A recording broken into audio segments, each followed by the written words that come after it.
La fête d'anniversaire a été une réussite. Les invités se sont bien amusés, le gâteau a disparu en quelques minutes et les cadeaux ont été ouverts avec enthousiasme.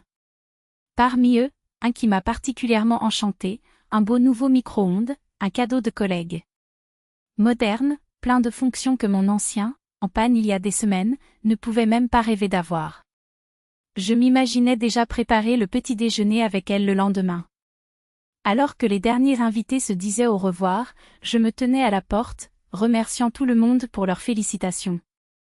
Marina, de la comptabilité, m'a même encore expliqué comment utiliser la fonction dégivrage, c'est super pratique, dit-elle, et a vanté le grill intégré. Tu vas adorer, Anastasia. Merci beaucoup, c'était un cadeau parfait. Valentina Nikolaevna, ma belle-mère, est également venue dire au revoir aux invités.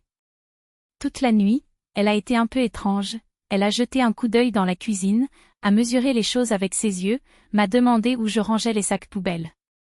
Quand la dernière personne est partie, je suis montée à l'appartement. Mon mari lavait les verres dans l'évier et sa belle-mère regardait par la fenêtre. « Eh bien, comment s'est passée la fête ?» a-t-elle demandé. « Super. Les cadeaux sont merveilleux, surtout le micro-ondes. Mon ancien est tombé en panne la semaine dernière. »« Et où est ce micro-ondes ?» a-t-elle demandé. J'ai regardé le coin de la cuisine, où se trouvait à l'instant la boîte contenant le nouvel appareil. Vide. Étrange. Alexei, tu l'as déplacé? Mon mari est revenu de la cuisine en se séchant les mains. Quel micro-ondes? Celui que j'ai reçu en cadeau. N'était-il pas ici? Je n'y ai pas touché. Pourquoi? J'ai fouillé toute la maison, j'ai scruté chaque pièce. Rien. Valentina Nikolaevna, as-tu vu par hasard où est passé le micro-ondes? Elle hésita, comme si elle avait été prise en flagrant délit. Quel micro-ondes? Le mien, neuf. Un cadeau de collègue. Ah, oui, je l'ai vu. Alexei l'a mis dans la voiture. Dans la voiture? Quelle voiture? Eh bien, je l'ai mis dans la voiture. Mais pourquoi? Je voulais l'emporter à la maison. Montrez-le à ma voisine Clavdia. Elle veut en acheter un pareil. Montrez-le au voisin? Sa voix semblait fausse. J'ai couru jusqu'au parking. Le coffre de la voiture de ma belle-mère était ouvert et là, soigneusement rangé, se trouvait ma boîte à micro-ondes maintenant avec un nouveau ruban adhésif, comme si elle était prête à voyager. Valentina Nikolaevna. Ma voix était plus ferme que ce à quoi je m'attendais. Viens ici, s'il te plaît. Elle descendit, évitant mon regard, avec une expression coupable. Expliquez-moi ce qui se passe. Ce n'est pas grave. Je voulais juste montrer Clavdia, comme je l'ai dit. Alors pourquoi était-il déjà scellé dans le coffre? Elle se tut, jouant avec son sac. Tu allais voler mon micro-ondes. Voler, s'est-elle indignée. Nous sommes une famille. Il n'y a rien de tel que le mien ou le tien entre nous. C'est mon cadeau d'anniversaire. Les gars. Et alors? Tu as un bon salaire, un bel appartement. Je suis à la retraite, je vis de cacahuètes. Je ne pourrai jamais m'en acheter un. Donc la solution est de prendre le mien? Ce n'est pas prendre, c'est redistribuer. Pour la justice. C'est alors collègue, mon mari, s'est approché et a tout entendu. Maman, qu'est-ce qui se passe? Ta mère a décidé que mon micro-ondes lui serait plus utile qu'à moi. Maman, tu es sérieux? Valentina Nikolaevna croisa les bras. En plus? Anastasia est jeune, elle va encore recevoir d'autres cadeaux. Et moi? Qui va m'offrir quelque chose? Ça s'appelle voler, maman. Quel vol? La famille ne vole pas la famille. Non. J'ai demandé. Surtout quand un membre de la famille prend secrètement les affaires de l'autre. Ce n'était pas secrètement.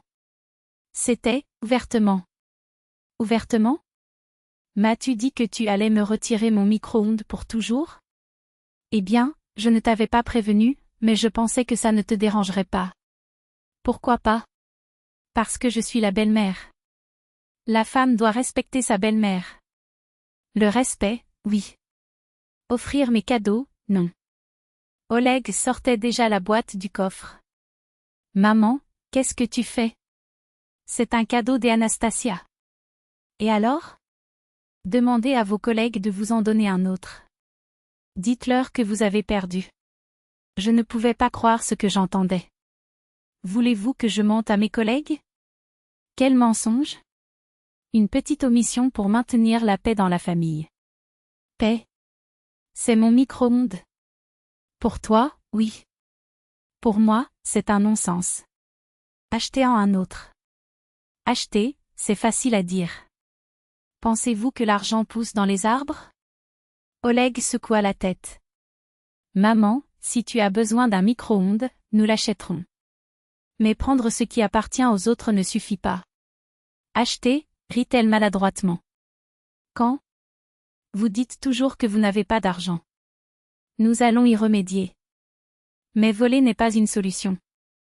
Voler est un gros mot. Empruntez-le simplement à votre belle-fille.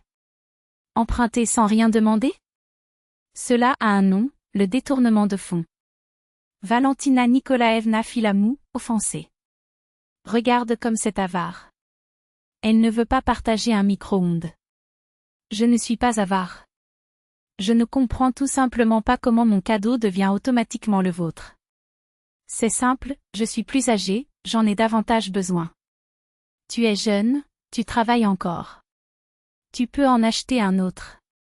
Donc, selon ta logique, tu peux aussi prendre notre ordinateur, notre télé, notre voiture. Bonne idée. Un ordinateur ne me ferait pas de mal non plus.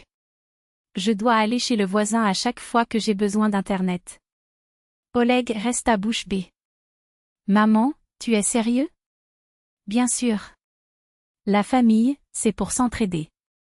Aider est une chose.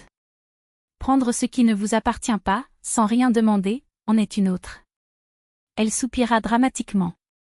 Très bien, prends ton micro-ondes. J'ai vu que personne ici ne m'aime. Nous t'aimons bien, maman. Mais ce n'est pas à toi. Et qui a fait les pyroskis pour toi? Qui a créé Oleg? Personne ne le nie. Mais une chose n'a rien à voir avec l'autre. Nous montâmes en silence. Valentina Nikolaevna a grogné tout au long du trajet contre les « fils ingrats » et les « belles-filles égoïstes ». En partant, Oleg s'est tourné vers moi, « Je suis désolée, Anastasia. Elle n'est pas comme ça. Elle pense juste que tout dans la famille appartient à tout le monde. » Oleg, elle allait prendre mon cadeau. Si je n'étais pas descendue, je serais déjà chez elle. Peut-être qu'elle voulait juste le montrer à son voisin et qu'elle a oublié de le lui dire. Ou peut-être qu'elle voulait garder le micro-ondes et a inventé cette excuse boiteuse de « justice familiale ». Il n'a pas répondu. Je savais que j'avais raison, mais je ne voulais pas admettre que ma mère en était capable. Le lendemain, Valentina Nikolaevna a appelé en disant qu'elle ne reviendrait pas, que nous l'avions humiliée, qu'elle voulait juste partager ce qui appartient à tout le monde. Qu'est-ce que tout ça? J'ai demandé à Oleg. Mon cadeau est à moi. Pour elle, rien n'appartient à une seule personne. Tout doit être divisé. Alors partagez votre retraite et votre appartement. Pour la justice. Nous lui avons acheté un micro-ondes la semaine suivante. Mais le mal était déjà fait. Parce que la confiance, comme un coffret cadeau, se brise facilement et la réparer est presque impossible. Chaque fois que j'utilise mon micro-ondes, je me souviens de ce jour. Et je comprends une chose, la famille n'est pas une excuse pour prendre ce qui appartient aux autres. La famille est une raison de demander en premier. À respecter. Parce que ce qui est à moi et ce qui est à vous n'est à vous que si vous le laissez faire.